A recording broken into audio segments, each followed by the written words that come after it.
Dediğimiz şeyle ilgili bir takım tedbirler alındı. Oradaki ciddi vergi kaçağı vardı. O kazancın nereye gittiği de belli değildi. Devletin şu anda yaptığı bu arkadaşlar. Tamam mı? Sizin işinize, gücünüze engel olacak bir durum yok. Allah'ın izniyle. Tamam mı? Şöyle bir merhaba diyelim arkadaşlar. Selamünaleyküm arkadaşlar. Ali Bana. Nasılsınız Allah'ın? Bu çağrılak şu camiyi ortaya çıkarıp arkadaşlar nasıl? Üç horoz şey. Brahma. Türkçe bilmiyor. Yok. Pirinçte mi satıyorsun? Hani bu Hem gıdacıyım hem de tüketici sayılır. Aynen. Ama şu anda ağırlıklı olarak tutayım. Kaç kilo tutuyorsun şimdi? Devlet olarak daha çok neler yapabiliriz ki siz esnaf olarak rahat edesiniz, tütün üreticisi de daha çok kazanıp evine daha çok para getirebilsin. Bizim derdimiz bu.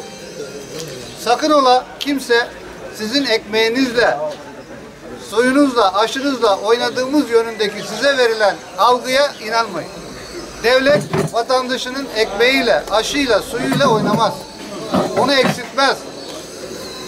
Asla ve asla. Ancak bunu söyleyenler iyi niyetli olmayan, dürüst olmayan insanlardır. Böyle bir provokasyon varsa sizden ricam halk olarak bize iletmeniz bunları. Bunların da gereğini yaparız.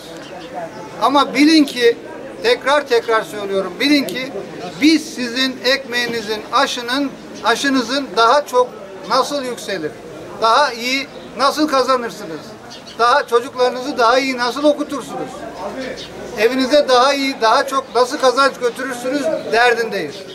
Dün arkadaşlar konuları ilettiler bize. Biz burada zaten esnafımıza gerekli hoşgörüyü gösteriyoruz. Herhangi bir sıkıntımız yok tütün ticaretinde. Bundan sonra da olmayacak Allah'ın izniyle. Yeni yasa zaten bir sene uzattıldı.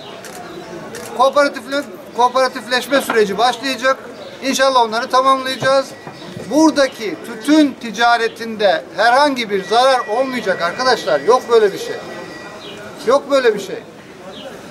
Devletin vergi kaybı var bu makaron sarmayla ilgili. Onunla ilgili bir takım tedbirler alındı. Yeni yasal düzenlemenin temel dayanağı o. Makaron sarma. Siz zaten burada makaron üretip de pazarlama yapmıyorsunuz. Yapan var mı? Yok. Yok. Belirli kişiler yapıyor Sayın Valim. O işi belirli kişiler yapıyor. Dışarıdakilere biz gönderiyoruz tütünü, onlar satıyorlar. Benim bugün 5 kilo siparişim yok. Ben aileme, çoluğuma, çocuğuma ne götürürsün? Bizim sıkıntımız nedir? Bizim sıkıntımız derdimizin yukarıya anlatılamaması. Allah razı olsun. Siz birinci elden geldiniz Sayın Valim. Allah sizden Bizim buradaki emniyet teşkilatındaki arkadaşların idaresiyle ilgili hiçbir sıkıntımız yok. Bizim buradaki yönetimdeki arkadaşlarla hiçbir sıkıntımız yok. Allah razı olsun.